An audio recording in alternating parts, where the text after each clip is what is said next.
হযরতে হাসান হুসাইন দুইজন পেটটার পিঠের মধ্যে বিছানার মধ্যে লাগাইয়া মাটির মধ্যে পড়ে রইল।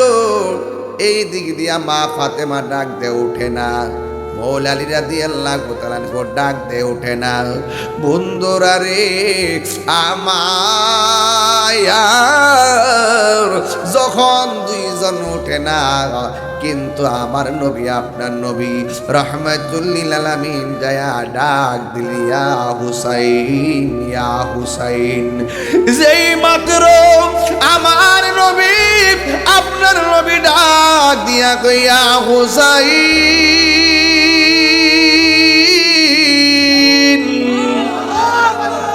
ও হুসাইন, ডাকটা দিতে দেরি ইমাম হুসাইন রাদিয়াল্লাহু তাআলা গোলাপ মায়েরা দাঁড়াইতে দেরি করে নাই।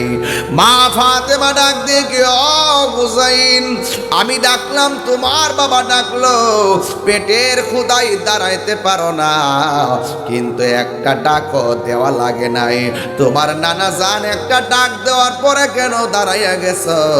এবার ইমাম হুসাইন রাদিয়াল্লাহু তাআলা বলে, ও আম্মা, 7 দিন ধরে আমি নানা জানের চেহারা দেখি না। আমার নানা জানের চেহারা দেখলে আমার 7 দিনের ক্ষুধা দূর হয়ে যায়।